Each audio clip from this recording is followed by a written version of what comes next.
Assalamualaikum warahmatullahi wabarakatuh. Apa kabar sahabat sehat? Kami doakan agar sehat selalu dan kita semua diberi umur panjang oleh Allah Subhanahu wa taala. Amin. Kali ini kita akan bahas Mama ketahui 5 fakta bahaya ketika bayi menangis tanpa suara. Sebenarnya si bayi sedang menahan napasnya dan ini sangat berbahaya. Ya, breath holding spell (BHS) memang mungkin saja terjadi pada beberapa bayi. BHS atau ada yang menyebutnya menangis biru adalah kondisi di mana bayi berhenti bernafas dan kehilangan kesadaran untuk waktu yang singkat setelah mereka marah. Hal ini hanya terjadi pada 5% bayi di dunia. Maka dari itu kejadian yang satu ini tergolong cukup langka. Meski termasuk kondisi yang langka, Mama sebaiknya tetap mewaspadainya. Berkaitan dengan hal tersebut, berikut penjelasannya. 1. Kapan dan mengapa BHS dapat terjadi pada bayi? BHS biasanya dimulai pada usia bayi 2 bulan, tapi memungkinkan juga dimulai pada usia 2 tahun.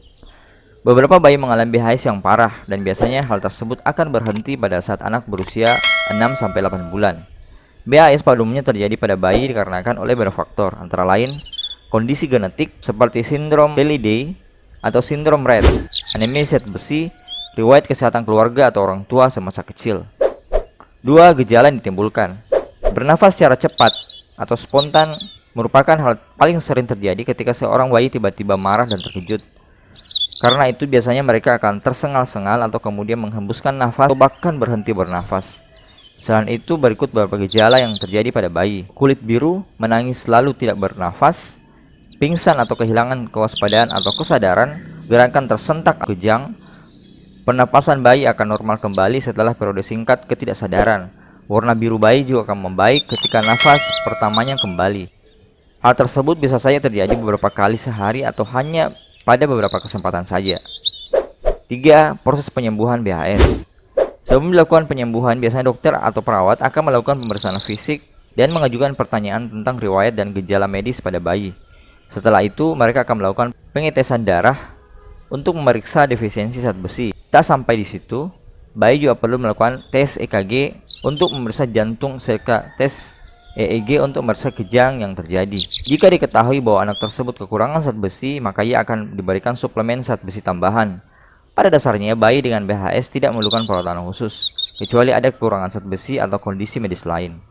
4. Cara mencegah BHS pada bayi. Ketika dokter mendiagnosis BHS pada anak, maka pastikanlah anak berada di tempat yang aman dan di mana dia tidak akan jatuh atau terluka.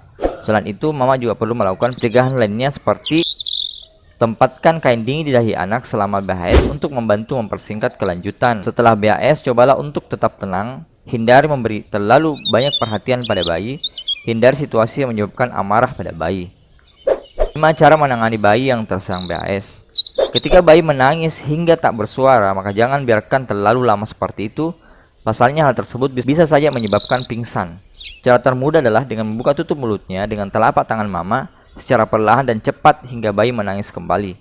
Namun, jika cara tersebut belum berhasil, angkatlah bayi dan berdirikanlah, kemudian sandarkan ke bahu Mama perlahan dan tepuk-tepuk punggungnya secara halus. Bila serangan bayi dirasakan semakin parah dan semakin sering, serta mengalami nafas yang terhenti selama lebih dari 1 menit, maka segeralah bawa si kecil ke dokter. Semoga bermanfaat.